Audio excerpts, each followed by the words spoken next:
Good morning.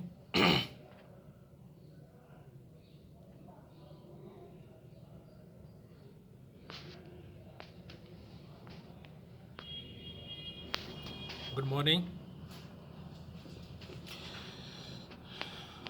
पिछली class के अंदर हमारा कन्फर्मर्स के बारे में हम डिस्कस कर रहे थे ना। तो कन्फर्मर्स के अंदर लगभग लगभग हमारा कन्फर्मर्स वाला टॉपिक भी हो चुका था, लेकिन लास्ट में कुछ लाइंस हैं जो बाकी रह गई थी, इसको क्लियर करते हैं। ठीक है, तो इसके अंदर हम पढ़ रहे थे कि जो स्मॉल बर्ड्स होते हैं, ठीक है, जो स्मॉल बर्ड्स होते हैं वो जो हैं जो कोल्ड इन्वायरमेंट है उसमें सर्वाइव क्यों नहीं कर पाते। तो यहीं से हम पढ़ रहे थे कि heat loss and heat gain is function of surface area. ठीक है, हीट गेन करनी है, लॉस करनी है, कितनी हीट गेन करनी है, कितनी लॉस करनी है, वो डिपेंड करता है कि सरफेस एरिया कितना है, कितना कम है, कितना ज़्यादा है। जितना ज़्यादा सरफेस एरिया होगा, सिंपल सी बात है, हीट लॉस उतना ही होगा। ठीक है, और उतना ही हीट गेन भी होगा। जितना कम सरफेस एरिया है उतना ही कम हीट लॉस होगा और उतना ही कम हीट गेन भी होगा।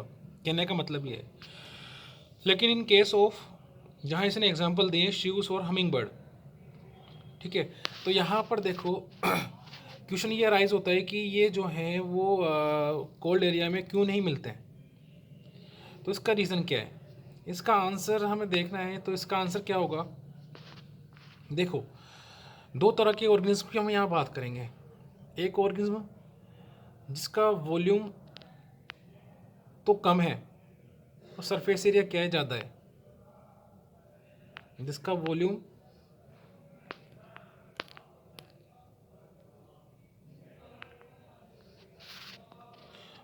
तो कम है और सरफेस एरिया क्या है, ज़्यादा है। ठीक है, और ऐसे कुछ ऐसे ऑर्गेनिज्म होते हैं जिनका वॉल्यूम जो है वो ज़्यादा होता है comparison to the surface area. ठीक है, या बोल सकते हैं कि वॉल्यूम और सरफेस एरिया लगभग क्या होता है, इक्वल होता है। तो दो तरह के ऑर्गेनिज्म होते हैं। अब यहाँ वॉल्यूम से मतलब क्या है, यह वॉल्यूम से मतलब है कि बॉडी का जो वॉल्यूम है वो कितना है। सिंपल सी बात है कि बॉडी का वॉल्यूम जितना होगा उतने ही ज़्यादा बॉडी के फंक्शंस होंगे, बॉडी के ऑर्गन्स होंगे, बोल सकते हैं बॉडी के अंदर नंबर ऑफ सेल्स होंगी। बात समझ में आ रही है। तो जितना ज़्यादा वॉल्यूम होगा, ठीक है, उतना ही ज़्यादा बॉडी जो है वो क्या बनाएगी, एनर्जी बनाएगी या एनर्जी प्रोड्यूस करेगी। लेकिन in case of श्यू and humming birds, वहाँ वॉल्यूम तो कम है बॉडी का, लेकिन सरफेस एरिया ज़्यादा है। तो वॉल्यूम कम है मतलब एनर्जी प्रोडक्शन तो क्या हो रहा है, कम हो रहा है, लेकिन एनर्जी का लॉस क्या हो रहा है, ज़्यादा हो रहा है।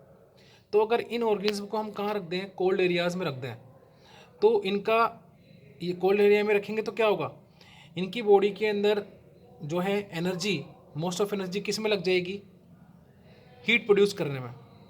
बॉडी के अंदर एनर्जी वैसे ही पहले कम है और हीट प्रोड्यूस, और सरफेस एरिया ज़्यादा है, हीट ज़्यादा लॉस होगा।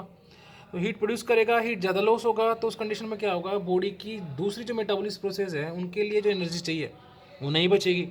तो इस कंडीशन में ये सर्वाइव नहीं कर पाएंगे।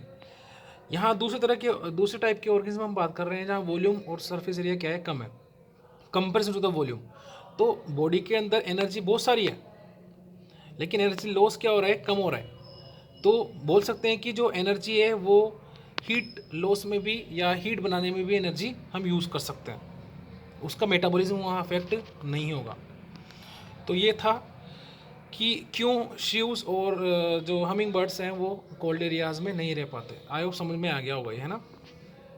आगे तो क्या बोल रहा है, देखा बुक के अंदर क्या बोल रहा है, since small animals have a larger surface area relative to their volume, they tend to lose body heat very fast when it is cold outside, then they have to expend much energy to generate body heat through the metabolism। I hope वही line ये बोल रहा है और मेरे को लगता है कि तुम्हें समझ में आ गया ये चीज़।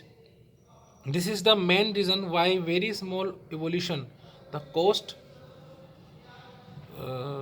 during the course of evolution, during the course of evolution, the cost and benefit of maintaining a constant environment are taken into consideration। मतलब कि अगर बॉडी का टेम्परेचर कांस्टेंट रखना है, इंटरनल बॉडी का टेम्परेचर कांस्टेंट रखना है, तो ये हमें बेनिफिट तो है, लेकिन इसकी हमें कॉस्ट चुकानी पड़ेगी। कॉस्ट किस फॉर्म में चुकानी पड़ेगी? हाई अमाउंट ऑफ एनर्जी जो है हमें खर्च करनी पड़ेगी। Some species have evolved the ability to regulate, but only over a limit range of environment conditions, beyond which they simply conformers. क्या बोल रहे हैं? कुछ स्पीसीज जो हैं उनके पास इस तरह की एबिलिटी होती है कि वो ability to regulate but only over a limit of range, कि limit of range of environment and beyond which they simple conformer. मतलब ये है कि मान लो कोई ऑर्गेनिज्म है, जैसे एक ग्राफ बनाए, ये एक्सटर्नल इन्वायरमेंट है, ये इंटरनल इन्वायरमेंट है यहाँ इधर। तो एक ऑर्गेनिज्म है जो क्या कर रहा है कि उसका बॉडी का टेम्परेचर क्या हो रहा है, धीरे धीरे बढ़ रहा है। जैसे जैसे एक्सटर्नल इन्वायरमेंट का टेम्परेचर बढ़ रहा है, उसका इंटरनल टेम्परेचर भी क्या हो रहा है, बढ़ रहा है। तो ऐसा कौन करता है कि बाहर का इन्वायरमेंट का जैसा ही अपना अंदर का इन्वायरमेंट करता है? कौन करता है ऐसा? कन्फर्मर्स करते हैं। मतलब बाहर का जो इन्वायरमेंट है वैस जो टेम्परेचर है वही उनका अंदर का टेम्परेचर रहता है। मतलब इन्वायरमेंट के अकॉर्डिंग वो चेंज होते रहते हैं, ये कन्फर्मर्स करते हैं। लेकिन ये यहाँ क्या बोल रहा है कि एक लिमिट के बाद कन्फर्मर्स जो है वो क्या हो जाते हैं, रेगुलेटर्स बन जाते हैं। मतलब बॉडी का टेम्परेचर जो है एक लिमिट बाद नहीं बढ़ेगा, टेम्परेचर कितना भी बढ़ा दो, बाहर का एक्सटर्नल टेम्परेचर कितना भी बढ़ जाए, लेकिन इंटरनल टेम्परेचर या इंटरनल इन्वायरमेंट चेंज नहीं होगा। कहने का मतलब ये है कि स्टार्टिंग में तो ये कन्फर्मर्स की तरह काम कर रहे थे, लेकिन टेम्परेचर जैसे ज़्यादा बढ़ा एक लिमिट के बाद, ये क्या बन गए, रेगुलेटर्स बन गए। तो इस तरह के जो ऑर्गेनिज्म हैं उनको क्या बोलते हैं हम, पार्शियल रेगुलेटर्स। पार्शियल रेगुलेटर्स, ठीक है। बात समझ में आई? अब इसी को हम ग्राफ से समझेंगे, ठीक है। वो जो ग्राफ था उसी से इसको समझेंगे। If the stressful external conditions are localized or remain only for a short duration, the organism have two other alternative. अगर स्ट्रेसफुल कंडीशन जो है वो कुछ टाइम के लिए आ रही है, टेम्परेरी आ रही है, तो वहाँ ऑर्गेनिज्म फिर अपने आप को कैसे, देखो स्ट्रेसफुल कंडीशन है कंटिन्यूस है तो वहाँ तो ऑर्गेनिज्म इवॉल्व कर जाएगा, इवोल्यूशन हो जाएगा, अडेप्टेशन उसके अंदर आ जाएंगे। लेकिन स्ट्रेसफुल कंडीशन कुछ टाइम के लिए आ रही है, तो वहाँ फिर ऑर्गेनिज्म क्या करे, वो अपने आप को कैसे बचाए? तो वहाँ उसके लिए उसने दो मेथड अपनाए, माइग्रेशन एंड सस्पेंड। उसको पढ़ेंगे, उससे पहले हम ग्राफ देख लेते हैं। ये ग्राफ दे रखा है, ग्राफ के अंदर क्या दिया हुआ है कि एक्सटर्नल लेवल है, मतलब एक्सटर्नल एनवायरनमेंट की बात कर रहा है, और इंटरनल लेवल की बात कर रहा है, ठीक है।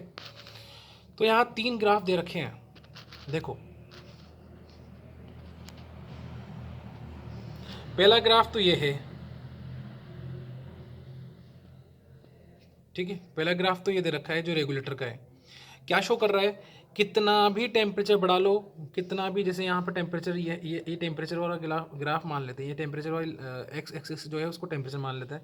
यहाँ देख लो 5, 10, 15, ठीक है, 20, 25, इस तरह से मान लेते हैं टेम्परेचर, इस तरह से बढ़ा लेते हैं। तो टेम्परेचर बढ़ रहा है, टेम्परेचर बढ़ रहा है, लेकिन इसका इंटरनल जो लेवल है वो क्या है, एक फिक्स है। मान लो ये फिक्स कितना है, ये ह्यूमन का बात कर लेते हैं, ये कितना है, फिक्स है 37 डिग्री है, कहने का मतलब है। तो हम इधर से इधर बढ़ रहे हैं, इधर से इधर बढ़ रहे हैं, तो टेम्परेचर क्या हो रहा है, बढ़ रहा है, बढ़ रहा है 5, 10, 15, 20, इस तरह से टेम्परेचर तो बढ़ रहा है। लेकिन बॉडी का टेम्परेचर क्या है, उसका ग्राफ कहाँ रुका हुआ है, यहीं रुका हुआ है। मतलब उसका टेम्परेचर नहीं बढ़ रहा है, कितना भी टेम्परेचर आप बढ़ा लो, बॉडी का टेम्परेचर नहीं बढ़ रहा है, कांस्टेंट है। तो इस तरह का ग्राफ किसका आएगा, रेगुलेटर का। आई होप समझ में आ गया होगा ये, है ना। उसके बाद कन्फर्मर्स की बात करें, कन्फर्मर्स क्या हो रहे हैं, देखो टेम्परेचर बढ़ा रहे हैं, टेम्परेचर बढ़ा रहे हैं, तो इंटरनल लेवल भी क्या हो रहा है, बढ़ता जा रहा है। टेम्परेचर के साथ साथ इंटरनल लेवल भी क्या होता जा रहा है, बढ़ता जा रहा है, बढ़ता जा रहा है, बढ़ता जा रहा है। तो ये एक्सटर्नल इन्वायरमेंट के अकॉर्डिंग अपना टेम्परेचर क्या करते जा रहे हैं, चेंज करते जाते हैं। तो उनको क्या बोलते हैं हमने, कन्फर्मर्स बोल दिया। नेक्स्ट ग्राफ देखो, ये ग्राफ क्या शो कर रहा है, इस ग्राफ के अंदर पहले तो ये कन्फर्मर्स की तरह काम कर रहे हैं, मतलब टेम्परेचर बढ़ रहा है तो इनका इंटरनल टेम्परेचर भी क्या हो रहा है, बढ़ रहा है, ठीक है, ये हो रहा है। लेकिन जैसे ही एक लिमिट आती है टेम्परेचर की, वो क्या बन जाते हैं, रेगुलेटर बन जाते हैं। तो इनको हम क्या बोलेंगे, पार्शियल रेगुलेटर्स बोलेंगे। तो सिंपल सा ग्राफ है, इसमें कोई डरने वाली बात नहीं है, सिंपल सा ग्राफ है। आई होप समझ में आ गया होगा ये। Okay, thank you. आगे चलते हैं। नेक्स्ट जो है, देखो बात कर रहा था कि स्ट्रेसफुल कंडीशन कैसी है, शॉर्ट टाइम के लिए है, टेम्परेरी है, तो वहाँ ऑर्गेनिज्म क्या करे। तो दो मेथड है यहाँ पर, माइग्रेशन है और सस्पेंड, दो मेथड है। क्या है, सिंपल सही है, समझ लेते हैं। माइग्रेशन के अंदर the organism can move away temporarily from stressful habitats to a more hospitable area and return when stressful period is over. मतलब क्या है कि ऑर्गेनिज्म जो है, अगर मान लो कोई ऑर्गेनिज्म है वो यहाँ रह रहा है, ठीक है, ये ऑर्गेनिज्म जो है यहाँ रह रहा है, यहाँ कुछ स्ट्रेसफुल कंडीशन आ गई इस एरिया में, तो वो क्या करेगा कि उस जगह पर जाने की कोशिश करेगा या उस जगह पर जाएगा जहाँ उसके अकॉर्डिंग फेवरेबल कंडीशंस हैं, ठीक है, या हॉस्पिटेबल एरिया है। हॉस्पिटेबल एरिया मतलब उसके लिए फेवरेबल एरिया है वो, है ना। तो यहाँ से वहाँ यहाँ क्या कर जाएगा, वो माइग्रेट कर जाएगा। ये जो स्ट्रेसफुल कंडीशन यहाँ आई है, ये कुछ टाइम के लिए आई है। ये स्ट्रेसफुल कंडीशन यहाँ क्या है, टेम्परेरी है। तो जब तक ये स्ट्रेसफुल कंडीशन रहती है, वो क्या करता है, माइग्रेट कर जाता है ऐसी जगह पर जो उसके लिए क्या है, सुटेबल है, ठीक है। In human analogy the strategy is like a person moving from Delhi to Shimla from duration of summer. Simple सा एग्जाम्पल, देखो कितना अच्छा एग्जाम्पल दिया है इसने। क्या बोल रहे हैं कि लोग जो हैं वो दिल्ली से शिमला जाने की कोशिश करते हैं जब समर होता है, गर्मियों में। क्यों? क्योंकि गर्मियों में काफ़ी ज़्यादा टेम्परेचर हाई हो जाता है, और जो शिमला होता है वहाँ का टेम्परेचर क्या होता है, कम रहता है या सही रहता है, नॉर्मल रहता है। तो उस कंडीशन में वो कहाँ जाने की कोशिश करते हैं, समर में, ठीक है। तो ये जो टेम्परेचर बढ़ा है दिल्ली में, वो टेम्परेरी स्ट्रेसफुल कंडीशंस आ गई ना। तो इस कंडीशन से बचने के लिए हम कहाँ जा रहे हैं, हम शिमला मनाली इस तरफ जा रहे हैं, ठीक है। Many animals particularly birds during winter undertake long distance migration to more hospitable area. Simple सी बात है, किसकी बात कर रहा है ये, साइबेरियन क्रेन्स की बात कर रहा है। साइबेरियन क्रेन्स क्या करते हैं, जनरली कहाँ रहते हैं, वो रहते हैं कहाँ पर, नॉर्थ रीजन में, साइबेरिया के अंदर। साइबेरिया के अंदर, वैसे साइबेरिया जो है वो वैसे ही ठंडा है, लेकिन क्या होता है कि यहाँ पर जब ज़्यादा ठंड पड़ जाती है, ठीक है, यहाँ पर जब क्या होता है, सर्दियों में यहाँ पर काफ़ी ज़्यादा ठंड पड़ जाती है, बर्फ़ जम जाता है, तो उस कंडीशन में यहाँ पर स्ट्रेसफुल कंडीशन जो है वो जनरेट हो गई। तो उस कंडीशन में साइबेरियन क्रेन्स क्या करते हैं, वो हमारे इंडिया में आते हैं, केवलादेव जो है नेशनल पार्क भरतपुर के अंदर, वहाँ पर ये जो है आते हैं, ठीक है। क्यों आते हैं, क्योंकि यहाँ पर इनको टेम्परेचर इनके अकॉर्डिंग मिल जाता है। सर्दियाँ तो यहाँ भी है लेकिन कम है, इनके अकॉर्डिंग है। तो हॉस्पिटेबल एरिया हो गया इनके लिए, ये एक तरह से हॉस्पिटेबल एरिया हो गया, सूटेबल एरिया हो गया इनके लिए। तो वहाँ से ये यहाँ क्या कर जाते हैं, माइग्रेट कर जाते हैं। तो यहाँ पर इसने ये समझाना चाह रहा है कि अगर टेम्परेरी स्ट्रेसफुल कंडीशंस हैं, तो वहाँ ऑर्गेनिज्म अपने आप को किस तरह से क्या कर रखे हैं, अपने आप को जो है वो बचाते हैं, चेंज करते हैं। तो इस तरह का अडेप्टेशन क्या कहलाता है, बिहेवियरल अडेप्टेशन कहलाता है। ये मैंने कल भी बताया था। नेक्स्ट टॉपिक है हमारा सस्पेंड, ठीक है। नेक्स्ट टॉपिक है हमारा सस्पेंड। सस्पेंड के अंदर क्या है, सस्पेंड का सिंपल सा मतलब है कि जो ऑर्गेनिज्म है वो स्ट्रेसफुल कंडीशंस के अंदर या अनफेवरेबल कंडीशंस के अंदर वो क्या करते हैं, सस्पेंशन में चले जाते हैं। सस्पेंड मतलब उनका जो वर्किंग ऑफ बॉडी है, उनका जो मेटाबॉलिज्म है, उसको वो क्या कर लेते हैं, स्लो कर लेते हैं, या वो क्या कर जाते हैं, इनएक्टिव कंडीशन में चले जाते हैं, इनएक्टिव फेज में चले जाते हैं। जब कौन सी कंडीशन है, अनफेवरेबल कंडीशन, तो इसी को हम क्या बोलते हैं, सस्पेंड बोलते हैं, ठीक है। देखो क्या लिखा हुआ है इसके अंदर, इन bacteria fungi and lower plants various kind of thick walled spores are formed which help them to survive unfavorable conditions. These germinate on availability of suitable environment. जैसे एग्जांपल दे रखा है इसने, बैक्टीरिया, फंगस और लोअर प्लांट्स जो होते हैं। जैसे bacteria की बात करें तो बैक्टीरिया जो हैं वो क्या करते हैं, बैक्टीरिया जो हैं वो जब अनफेवरेबल, कुछ बैक्टीरिया जैसे ग्राम पॉजिटिव बैक्टीरिया होते हैं, तो वो अनफेवरेबल कंडीशन में क्या करते हैं, वो अपने आप को रिड्यूस कर लेते हैं। रिड्यूस करने का मतलब है कि वो जो है अपना जो जेनेटिक मटेरियल है वो एक स्पोर के अंदर क्या करते हैं, वो पैक कर देते हैं। और इस स्पोर को जनरली हम बोलते हैं एंडोस्पोर। इस स्पोर को क्या बोलते हैं, एंडोस्पोर, और प्रोसेस को बोलते हैं एंडोस्पोरेंजियम। ठीक है, तो इस प्रोसेस के अंदर क्या होता है कि बैक्टीरिया का जो डीएनए है, बैक्टीरिया एक स्पोर के अंदर क्या कर देंगे, कवर कर देंगे। ठीक है, और जिसको हम क्या बोलेंगे, एंडोस्पोर। और ये एंडोस्पोर जो है वो जब तक फेवरेबल कंडीशन नहीं आती है तो ये एंडोस्पोर जो है वो नए बैक्टीरिया के अंदर प्रोड्यूस नहीं होंगे। इसी तरह से फंगस की बात करते हैं, फंगस भी क्या करते हैं, फंगस भी स्पोर फॉर्मेशन करते हैं। ठीक है, 11th क्लास के अंदर पढ़ा था हमने, फंगस क्या करते हैं, स्पोर फॉर्मेशन करते हैं। इस तरह से माइसिलियम बॉडीज़ होती हैं, इनके ऊपर स्पोरेंजियम बनता है, इसके अंदर स्पोर्स बनते हैं, ये स्पोर रिलीज़ किए जाते हैं और स्पोर जो है इन्वायरमेंट के अंदर छोड़ दिए जाते हैं। और ये स्पोर जो है तभी ग्रो कर पाते हैं जब इनको फेवरेबल कंडीशन मिलती है।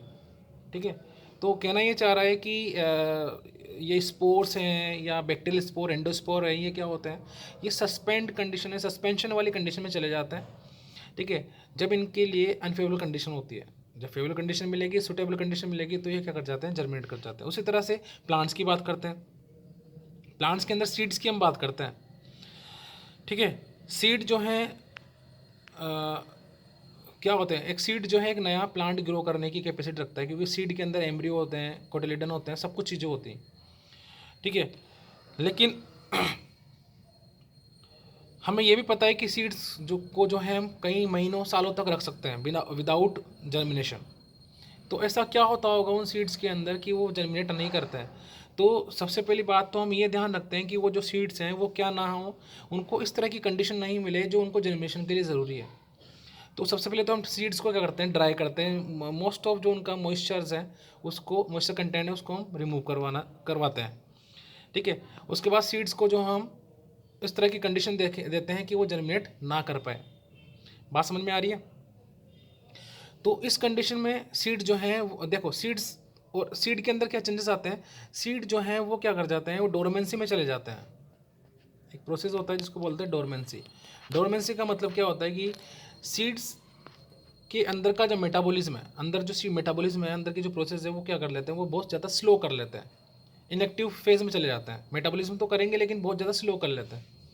तो मेटाबॉलिज्म स्लो होगा तो क्या होगा, सीड जो है धीरे धीरे धीरे धीरे क्या करते हैं, मेटाबॉलिज्म करते रहेंगे। और ऐसा नहीं है कि वो डेड हो गए, वो इनएक्टिव फॉर्म में, लेकिन जब उनको फेवरेबल कंडीशन मिल जाएगी, उनको टेम्परेचर मिल जाएगा, उनको न्यूट्रिएंट्स मिल जाएंगे, ठीक है, उनको प्रॉपर मॉइस्चर मिल जाएगा, वाटर मिल जाएगा, तो वो क्या कर जाएंगे, जर्मिनेट कर जाएंगे। ये कहने का मतलब है यहाँ पर। In higher plant seeds and some other vegetative productives structures serve as a mean to tide over period of stress. Besides helping in dispersal, they germinate to form new plants under favorable moisture and temperature conditions. ठीक है, they do so by reducing their metabolic activity and going into the state of dormancy. ठीक है, तो metabolic activity को वो क्या करते हैं, रिड्यूस कर देते हैं। इसी स्टेट को हम क्या बोलते हैं, डोरमेंसी बोलते हैं। नेक्स्ट है यहाँ, ये तो प्लांट्स की बात हो गई, बैक्टीरियाज की बात हो गई। हम बात करेंगे एनिमल्स की। एनिमल्स जो हैं वो टेम्परेरी स्ट्रेसफुल कंडीशन में किस तरह से अपने आप को बचाते हैं, तो उसके अंदर दे रखे हैं 3 चीज़ें हमें यहाँ दे रखी है। पहला तो दे रखा है हाइबरनेशन, दूसरा देखा है एस्टिवेशन,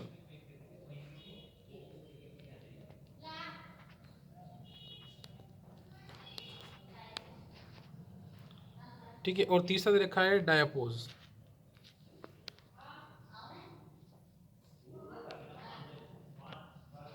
ठीक है, हाइबरनेशन मतलब इसका मतलब होता है कि विंटर स्लीपिंग, एस्टिवेशन का मतलब होता है समर स्लीपिंग, डायापोज को समझेंगे हम।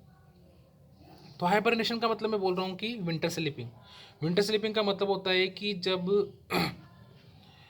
विंटर ज़्यादा तेज ठंड पड़ती है, विंटर ज़्यादा मतलब विंटर के अंदर ज़्यादा तेज ठंड पड़ती है या आइस जो है जम जाती है, उस कंडीशन में क्या करते हैं, जो पोलर बियर्स होते हैं वो कहाँ चले जाते हैं, वो कहाँ चले जाते हैं, वो हाइबरनेशन के अंदर चले जाते हैं। ठीक है, जो बियर्स होते हैं, जो भालू होते हैं, वो क्या करते हैं, हाइबरनेशन के अंदर चले जाते हैं। मतलब वो हाइबरनेशन का मतलब होता है कि वो अपने आप को एक पर्टिकुलर अपनी जगह पर, अपने हैबिटेट पे क्या कर लेते हैं, पैक कर लेते हैं, और वहाँ जाकर वो वहीं मतलब उसी जगह पर रहते हैं। तो फिर क्वेश्चन ये राइज होता है कि फिर वो उनका न्यूट्रिशन, उनका फूड, उनका वाटर वो कहाँ से लेते हैं। तो इनकी बॉडी के अंदर कुछ इस तरह के मैकेनिज्म पाए जाते हैं कि वो एक बार में इतना फूड जो है बॉडी से इंटेक कर लेते हैं, या फिर ऐसा क्या करते हैं वो फूड जो है पहले ही कलेक्ट कर लेते हैं, जिस जगह पर रहते हैं वहाँ पर फूड को कलेक्ट कर लेते हैं। दूसरा, वो अपना मेटाबॉलिज्म जो है वो स्लो कर लेता है। मेटाबॉलिज्म की जो प्रोसेस है उसको क्या कर लेता है, स्लो करता है। मेटाबॉलिज्म स्लो करेंगे तो कम एनर्जी की जरूरत पड़ेगी, और कम एनर्जी की जरूरत है तो मतलब कम फूड में भी उनका काम चल जाएगा। इसी तरह के एस्टिवेशन करने वाले ऑर्गेनिज्म होते हैं जो समर में समर स्लीप जिसे बोलते हैं। ठीक है, तो जैसे स्नेल वगैरह हैं वो क्या होते हैं, समर स्लीप में चले जाते हैं, मतलब ज़्यादा जब ज़्यादा टेम्परेचर ज़्यादा होता है तो वो भी अपने हैबिटेट्स के अंदर क्या होते हैं जाकर छिप जाते हैं। नेक्स्ट है हमारा डाइपोज। डाइपोज के अंदर क्या दे रखा है, डाइपोज क्या है, stage of suspended development. Diapause के अंदर क्या है, जो जैसे एग्जांपल दे रखा है डाइपोज का है जू प्लैंकटन। जू प्लैंकटन क्या होता है, स्मॉल एनिमल्स इन वाटर। ठीक है, स्मॉल एनिमल इन वाटर। तो जू प्लैंकटन्स क्या करते हैं, जब अनफेवरेबल कंडीशन होती है तो जू प्लैंकटन जो है अपना डेवलपमेंट जो है सस्पेंड कर देते हैं। मतलब वो बॉडी में होने वाली जो ग्रोथ फेजेस है उन ग्रोथ फेजेस को क्या कर देते हैं, रोक देते हैं, सस्पेंड कर देते हैं कुछ टाइम के लिए, जब तक अनफेवरेबल कंडीशन है। ठीक है, तो इस तरह का जो मैकेनिज्म इसको बोलते हैं हम डायापोज। ठीक है, कि उन्होंने क्या किया है, अपना डेवलपमेंट क्या कर दिया, सस्पेंड कर दिया। इस कंडीशन को क्या बोलेंगे, डायापोज। ठीक है, तो 3 तरह के मेथड यहाँ देखे हमने एनिमल्स के अंदर। तो एक बार लैंग्वेज देख लेते हैं इसकी। In animals the organism if unable to migrate, तो जो माइग्रेट नहीं कर पा रहा है, जो एक जगह से दूसरी जगह नहीं जाते हैं, तो फिर वो अपने आप को कैसे स्ट्रेसफुल कंडीशन से बचाते हैं। Might avoid the stress by escaping in time. The familiar case of bear going into hibernation during winter, in example of escape in time. Some snails and fishes go to the estivation to avoid summer related problems, heat and desiccation. Desiccation का मतलब होता है सूखापन, गर्मी की वजह से सूखापन ज़्यादा हो जाता है उस कंडीशन में। Under unfavourable conditions many zooplankton species in lake and ponds are known to enter diapause stage of suspended development. तो ये था कि किस तरह से जो है अबायोटिक फैक्टर के लिए जो है ऑर्गेनिज्म जो है अलग अलग तरह का क्या करते हैं, रेस्पॉन्स देते हैं। ठीक है, आई होप समझ में आ गया होगा ये टॉपिक पूरा।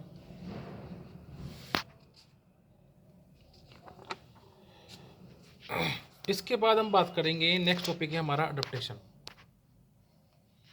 ठीक है, अडप्टेशन का मतलब क्या है भाई, अडप्टेशन का मतलब क्या है। अडप्टेशन का मतलब है कि कोई ऑर्गेनिज्म जो है किसी पर्टिकुलर इन्वायरमेंट, जिस जगह पर वो रह रहा है उस जगह के अकॉर्डिंग वो अपने आप को चेंज करता है और वहाँ सर्वाइव करता है। ठीक है, उसके अंदर होने वाली फिजियोकेमिकल, मॉर्फोलॉजिकल, बिहेवियरल चेंजेस वो अपने अंदर लाता है ताकि वो उस जगह पर रह सके। इसी को हम क्या बोलते हैं, अडेप्टेशन बोलते हैं। ठीक है, तो इसी बेसिस पे अडेप्टेशन, 3 तरह के अडेप्टेशन तुम्हारी बुक के अंदर दिए हुए हैं, मॉर्फोलॉजिकल, फिजियोलॉजिकल और बिहेवियरल अडेप्टेशन। ठीक है, देखते हैं क्या दे रखा है इसके अंदर। While considering the various alternatives available to organisms for coping with extremes in their environment, we have seen that some are able to respond through certain physiological adjustment, while others do so behavioral bracket में दिया हुआ है migrating temporarily to a less stressful habitat. While considering the various alternative available of organisms for coping, जब हम organism की बात करते हैं कि वो अपने आप को किस तरह से कोप करते हैं, प्रोटेक्ट करते हैं with extremes in their environment, जो उनके इन्वायरमेंट के अंदर आने वाली डिफरेंट कंडीशंस हैं, स्ट्रेसफुल कंडीशंस हैं, उन कंडीशंस में ऑर्गेनिज्म जो है अपने आप को किस तरह से क्या करते हैं, कोप करते हैं, प्रोटेक्ट करते हैं। तो हमने देखा some able to respond through certain, तो कुछ के अंदर तो फिजियोलॉजिकल एडजस्टमेंट हुए, फिजियोलॉजिकल चेंजेस आए, फिजियोलॉजिकल बायोकेमिकल प्रोसेसेस हुई जो उसको उस इन्वायरमेंट में रहने लायक बना रही है। और कुछ ने क्या किया, बिहेवियरल अडेप्टेशन को यूज़ किया, जैसे माइग्रेशन हमने पढ़ा है। These responses are also actually their adaptation, actually में ये रेस्पॉन्सेज क्या हैं, इनके अडेप्टेशन ही कहलाते हैं। So we can say that adaptation is an attribute of organism, morphological, physiological and behavioral that enable the organism to survive and reproduce in its habitat. Adaptation की definition इसको underline कर लो आप लोग, ठीक है। तो अडेप्टेशन क्या है? ऑर्गेनिज्म के अंदर मॉर्फोलॉजिकल, फिजियोलॉजिकल, बिहेवियरल, ये जो चेंजेस आ रहे हैं जो इनको इनेबल बनाते हैं सर्वाइव करने के लिए और रिप्रोडक्शन करने के लिए। Many adaptation have evolve over a long evolutionary time. Many adaptation evolve over a long evolutionary time and are genetically fixed, ठीक है। कई अडेप्टेशंस को होने में कई टाइम लगे हैं, कई ग्रेजुअली धीरे धीरे जब इवोल्यूशन होता रहा तो उनके अंदर अडेप्टेशन आते रहे और वो जेनेटिकली क्या हो गए, फिक्स हो गए, ठीक है। देखो अडेप्टेशन आने का मतलब है कि उसके अंदर इंटरनल चेंजेस आ रहे हैं, डीएनए के अंदर, जीन्स के अंदर भी चेंजेस हो रहे होंगे। डीएनए जैसे जीन्स वैसे ही हमारे अंदर प्रोसेस, फिजियोलॉजिकल प्रोसेस, मॉर्फोलॉजी वैसी होगी हमारी, ठीक है। तो उसके अकॉर्डिंग उसके अंदर जेनेटिकली वो क्या हो गए, फिक्स हो गए एक तरह से, कहने का मतलब इसका ये है। In the absence of external source of water, जैसे ये एग्जांपल दे रहा है कैंगरू रेट्स की, ठीक है। कैंगरू रेट जो हैं जनरली कहाँ है, नॉर्थ अमेरिका डेजर्ट में पाए जाते हैं। तो वहाँ पर देखो काफ़ी ज़्यादा क्या होती है, टेम्परेचर काफ़ी ज़्यादा होता है। तो ये रेट जो है वहाँ किस तरह से सर्वाइव कर पा रहे हैं, तो उसके बारे में इसने दे रखा है कि एक्चुअली में ये रेट जो है इनके अंदर इस तरह का मैकेनिज्म होता है कि ये फैट को ब्रेक डाउन करके, वहाँ फैट्स को ब्रेक डाउन करके उससे क्या निकाल सकते हैं, वाटर जो है वो प्रोड्यूस कर सकते हैं और उस वाटर का अपना मेटाबॉलिज्म प्रोसेस करने में यूज़ करते हैं। बात समझ में आ रही है? क्या करते हैं ये जो फैट है उसको ब्रेक डाउन करके वहाँ से वाटर निकालते हैं और उस वाटर को अपनी वाटर की जो रिक्वायरमेंट है उससे वो उसको पूरा करता है, ठीक है। इसके अलावा और ये क्या करते हैं, it also has the ability to concentrate its urine so that minimal volume of water is use to remove excreted product. इसके अलावा क्या करते हैं, वो कंसनट्रेटेड यूरिन जो है वो पास करते हैं जिससे कम अमाउंट में वाटर जो है वो रिलीज़ किया जा सके बॉडी से। तो लॉस ऑफ वाटर जो है वो क्या हो जाएगा, कम हो जाएगा, ठीक है।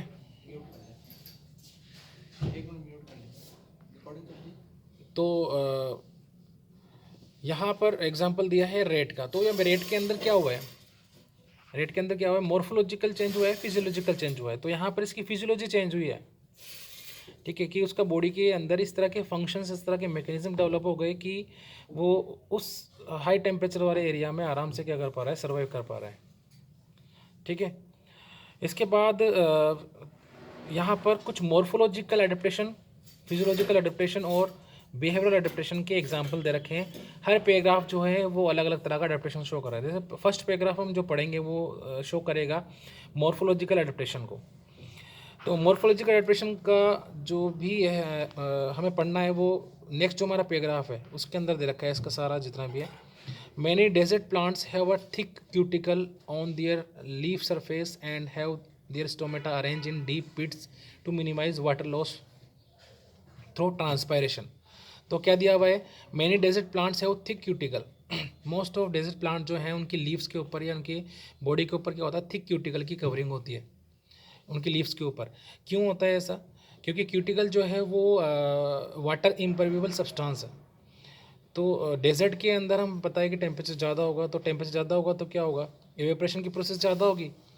तो अगर लीफ, नॉर्मल लीफ वहाँ प्रेजेंट होंगी तो नॉर्मल लीफ के अंदर तो क्या होता है, नंबर ऑफ स्टोमेटा होते हैं जहाँ से एवेपोरेशन की प्रोसेस होती है और लॉस ऑफ वाटर होता है। लेकिन अगर लीफ के ऊपर हम क्या बोल रहे हैं कि क्यूटिकल की कवरिंग है, तो सिंपल सी बात है कि जो स्टोमेटा हैं वो क्यूटिकल से कवर होंगे, तो लॉस ऑफ वाटर या ट्रांसपिरेशन या इवेपोरेशन की जो प्रोसेस है वो क्या हो जाएगी, कम हो जाएगी, मिनिमाइज हो जाएगी। तो लॉस ऑफ वाटर क्या हो जाएगा, कम हो जाएगा। And have their stomata arrange in deep pits in minimise. आपने 11th क्लास के अंदर पढ़े होगा टाइप ऑफ स्टोमेटा, तो उसके अंदर सकन स्टोमेटा होता है। सकन स्टोमेटा का मतलब होता है कि जैसे मैं समझा देता हूँ यहाँ पे डायग्राम बना के, जैसे ये लीफ सरफेस है, ठीक है। तो जनरली लीफ, नॉर्मल लीफ की बात करूँ तो नॉर्मल लीफ की सरफेस पर क्या होता है, स्टोमेटा होता है।